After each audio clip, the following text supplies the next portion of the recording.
Zara's fingers trembled as she pressed herself flat against the cold stone wall of the Carucci estate's east corridor. The velvet pouch in her hand felt heavier than it had any right to, a single antique locket on a gold chain, its surface engraved with a crescent moon and a sword. She had found it wedged behind a loose brick in the wine cellar. She had not meant to take it. She had not meant to open it. But she had done both. And now the quiet footsteps she'd heard from the end of the hallway had stopped. She looked up.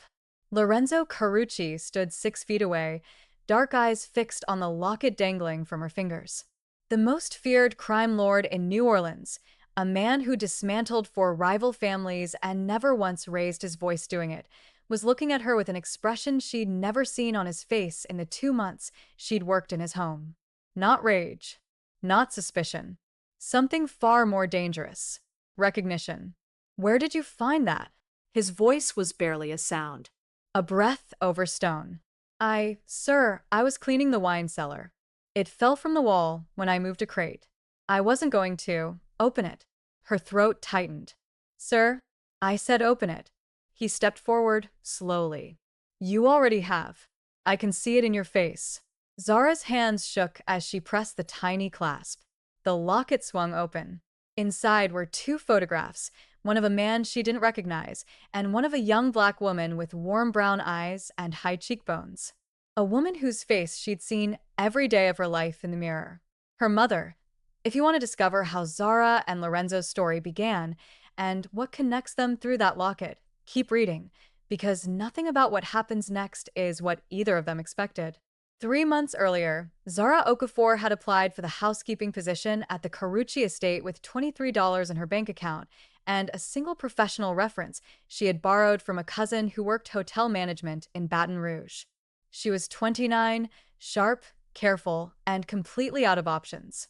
Her mother, Adiz, had died 6 months prior, leaving behind a beauty salon drowning in debt, a storage unit full of boxes Zara couldn't bring herself to open, and a single handwritten note tucked inside a Bible. Find the Carucci estate in New Orleans. Don't let them see you looking. Zara hadn't understood it. She still didn't. But she needed money, and the listing for a live-in housekeeper at a private estate had appeared the same week she found the note, as if the universe was giving her a push she hadn't asked for. The interview was conducted by a severe-faced woman named Mrs. Fontenot, the estate's head of household staff. She had asked 17 questions in 12 minutes and told Zara she was hired before the last answer was fully out of her mouth. Mr. Carucci requires absolute discretion, Mrs. Fontenot had said. He notices everything. He says nothing. You would do well to do the same. The estate itself was unlike anything Zara had imagined. Not the cold marble fortress of a crime lord she'd pictured, but something older, a sprawling antebellum property on the edge of the Garden District with iron-lace balconies and magnolia trees heavy enough to block the afternoon sun. Beautiful in the way that things born out of violence sometimes are. Lorenzo Carucci was 44. He had a face built for silence, defined jaw, dark eyes that absorbed everything and gave nothing back, silver threading at his temples that made him look distinguished rather than old. He ran his empire from a study-stacked floor to ceiling with leather-bound books and smelled faintly of aged cedar and ink. He barely glanced at Zara her first week. Then one morning she arrived to clean his study and found him already at his desk, tie loosened, a glass of bourbon untouched beside him, staring at nothing. You're early, he said, not looking up. I can come back. Stay. A pause. You don't clatter when you clean. The last 3 left the room louder than they found it. It was the most he had ever said to her. Zara filed it carefully away and said nothing. The night everything shifted. For weeks in, Lorenzo held a private dinner for 8 men whose names Zara was never given. The dining room glittered with candlelight. She moved through it like smoke, pouring wine, clearing courses, invisible by design. Then someone put on music. If you're enjoying this story and want to see what happens next, please subscribe to our channel and let us know in the comments where you're watching from. Your support means everything to us as we continue bringing these stories to life. It came from the parlor, a recording, old and slightly worn at the edges. A woman's voice, low and aching, singing in Yoruba, a song about a river and a woman who loved a man who could not stay. Zara's hand froze above the wine glass she was filling. She knew the song.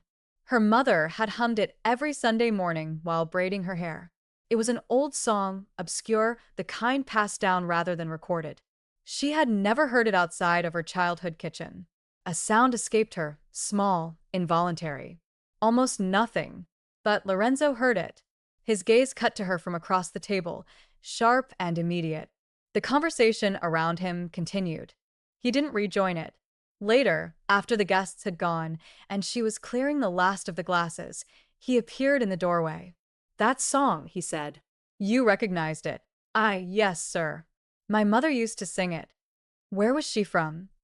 Lagos, originally. She came to the States when she was young.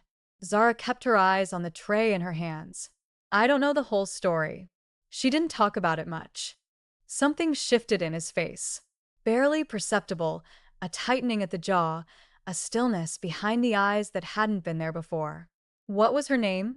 Adiz. Adiz Okafor. The silence that followed was the longest Zara had ever stood inside. Get some rest, he said finally, his voice slightly altered in a way she couldn't name. You did well tonight. He walked away before she could read his face. But she had seen his hands, knuckles white around the doorframe as he turned. He knew her mother's name. She was certain of it. What the locket held it was the following week that Zara found the locket. She had been deep cleaning the wine cellar when a crate shifted and a section of loose brick crumbled behind it. The velvet pouch had been wedged there for years. She could tell by the dust caked into its folds. Inside was the gold locket on its chain, and inside the locket were the two photographs. Her mother, young, maybe 20, luminous. And beside her in the second photograph, a man Zara didn't know. Dark-eyed, serious, with a crescent moon tattoo at the base of his throat. The same tattoo Lorenzo Carucci wore on his left collarbone. She had seen it once when his shirt button had come undone at the collar. She was still standing in the corridor with the locket open in her hand when he found her. The truth between them, open it, he had said. And she had. And now he was looking at her mother's face with an expression that broke something open in the room. You knew her. It wasn't a question. Yes. His voice was rough. A long time ago. Before all of this. His hand moved slightly, gesturing at the estate, at the empire it represented. She was 20. I was 26. We were very young and very foolish, and the world was different. He paused. I loved her. Zara's chest ached. She never told me. She left when things became dangerous. I had just inherited my father's business. She didn't want that life. I understood. His jaw tightened. I gave her the locket the last night I saw her. It belonged to my grandmother. She swore she'd keep it safe. She hid it here. The realization landed slowly. She must have come back at some point after she left. She hid it in your house. Why would she? Lorenzo stopped. He looked at Zara. Really looked at her eyes, her cheekbones, the line of her jaw. And she watched the calculation happen in his face. Watched the answer arrive. How old are you? He asked, very quietly. 29. The silence stretched into something vast. My mother left a note, Zara said, her voice steadier than she felt. She told me to find the Carucci estate. She told me not to let you see me looking. She swallowed. I think she wanted me to find this. I think she wanted you to know. Lorenzo turned away. One hand pressed flat against the corridor wall. When he finally spoke, his voice was controlled in the way that costs a great deal to maintain. I need you to know that if what I'm thinking is true, if Adiz never told me because she was protecting you from this life, I will not pressure you. I will not make demands. You owe me nothing. I don't know for certain, Zara said. Neither do you. No. He turned back to her. But I know her handwriting is on that note in your pocket. I recognized it the moment you walked into my house. He paused. You have her eyes. Enemies at the gate. The answer might have stayed suspended between them indefinitely, but the world did not allow for careful pacing. 2 days after the discovery of the locket, Zara woke to shouting. Through her window, she saw men with weapons moving along the garden wall. Not Carucci men. She had learned their faces over 2 months. These men moved differently. Hungry. Mrs. Fontenot was at her door in seconds. Go to the panic room. Now. Third door past the library, code 7421. What's happening? The Voss family. They've been waiting for a moment of weakness. Her voice was clipped with the efficiency of someone who had practiced this. Go. Zara went, but not before she'd grabbed the locket from her nightstand. The panic room was small and cold and felt like a held breath. She sat in it for 4 hours listening to things she couldn't see. Gunfire, distant. Then close. Then gone. When the door finally opened, it was Lorenzo himself, his jacket ruined, a cut along his temple, his eyes scanning her instantly from head to foot. You're not hurt. The relief in his voice was unguarded. He hadn't meant her to hear it that openly. She could tell by the way his jaw set immediately after. Ivy Phoenix. She stood. Are you? Don't worry about me. You're bleeding on your estate's floor. She stepped toward him and pressed the handkerchief from her apron pocket to the cut at his temple before she'd consciously decided to. He went very still. You should not be here, he said, but he didn't pull back. This isn't a safe life. I didn't come here for safe. She held his gaze. I came here for answers. And if the answers mean staying somewhere dangerous? She pressed the cloth more firmly to the wound. I've been surviving dangerous my whole life, Mr. Carucci. I just didn't know whose danger I was inheriting. The truth confirmed. It took 3 weeks for the DNA results. Lorenzo had asked, carefully, without pressure, in the tone of a man accustomed to controlling outcomes, but understanding that this one required a different kind of patience. Zara had agreed because she needed to know too. They sat across from each other in the study when the envelope arrived. Neither reached for it first. Finally, Zara picked it up. Her hands were steadier than she expected. She read it twice. Then she set it on the desk between them and slid it toward him. Lorenzo read it. He didn't move for a long moment. Then he set it down with the same careful precision he applied to everything, and when he looked up, his eyes were bright in a way she'd never seen. She should have told me, he said. Not accusing, just the weight of 29 years finally named.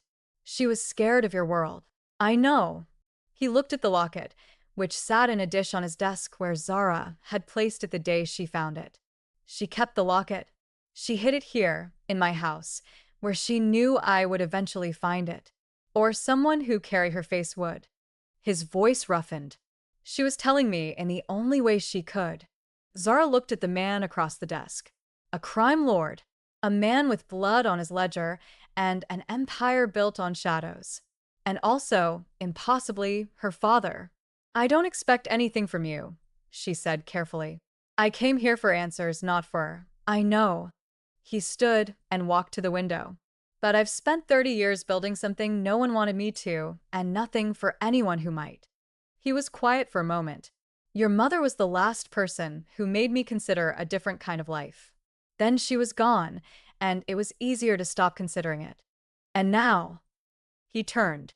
And now I find out I have a daughter who walked into my house with $23 and a forged reference letter. Zara's breath caught. Of course he had known, and managed to be the most capable person on my staff within a week. Despite everything, a startled laugh escaped her. You knew about the reference? I know everything that happens in this house. But there was something new in his voice, something warm underneath the control. Mrs. Fontenot told me to fire you. I told her to give you time. Why? Because you have your mother's eyes. He paused. And because something in this house settled when you arrived. I couldn't explain it. I didn't try. Complications in the garden. What Zara had not anticipated was Marcus. Marcus Teal was Lorenzo's head of security, 36, former military, with a laugh like rolling thunder and a gentleness that sat strangely inside his profession.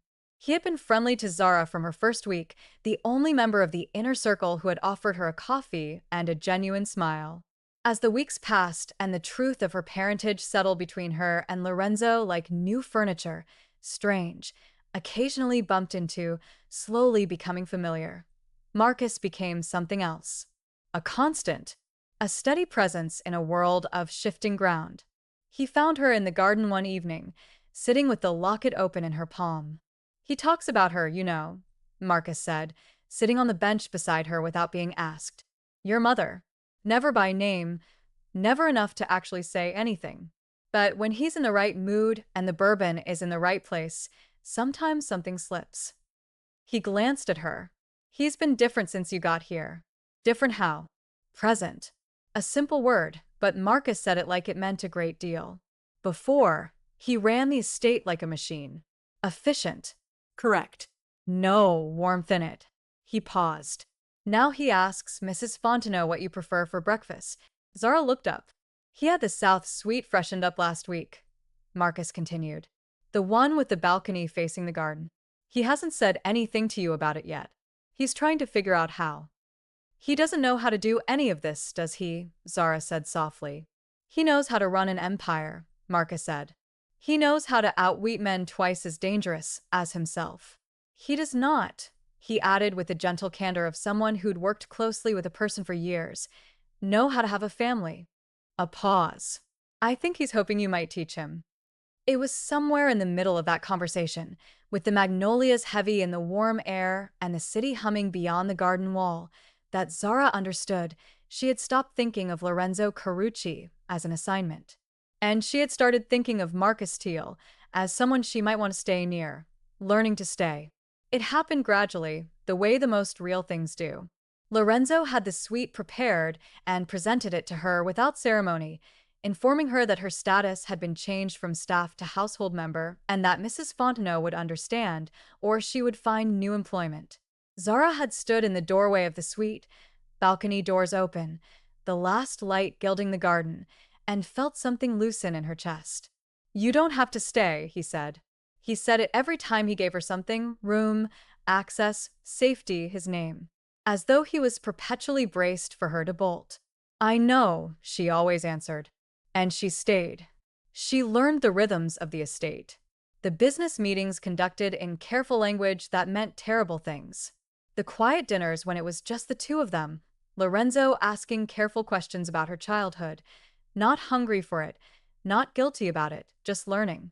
Filling in the years with the patience of a man who knew how to play a long game. She told him about her mother's salon, about the regulars who had become family, about the Sundays that smelled like pressing combs and jollof rice, about the way Adiz had hummed that Yoruba song while her hands worked, like the memory of a man she'd loved lived in the music. Lorenzo had listened to all of it without interrupting. When she finished, he was quiet for a long time. Then, she was the bravest person I've ever known, braver than anyone in this business, and that is not a low bar. He looked at Zara. You're very like her. Is that a good thing? It's the best thing. He reached across the table and briefly, awkwardly, covered her hand with his. The gesture of a man who is still learning the grammar of affection. I'm sorry I wasn't there. She made a choice, Zara said. So, did you in a different direction? Neither of you knew. She turned her hand to squeeze his. We're here now. It wasn't forgiveness exactly. It was something more honest, an acknowledgement that the past was built and couldn't be unmade, but the future was still in process. Marcus knocked on the balcony door 3 weeks after she moved into the South Suite, carrying 2 cups of coffee and looking vaguely embarrassed about it. I heard you were up early, he said. You heard wrong. I've been up since 4. That's what I said. He held out a cup. Early. She took it. He stayed. They sat on the balcony for an hour while the city woke up below them, talking about nothing important. A book she was reading, a neighborhood he'd grown up in, a recipe his grandmother had taught him that he still made wrong on purpose, because getting it wrong made him feel close to her. Zara knew what was happening. She wasn't naive about it, and she wasn't afraid of it, but she was careful. Marcus worked for her father. The situation was not simple. You should know, she said one evening, 2 weeks later, that I intend to stay complicated.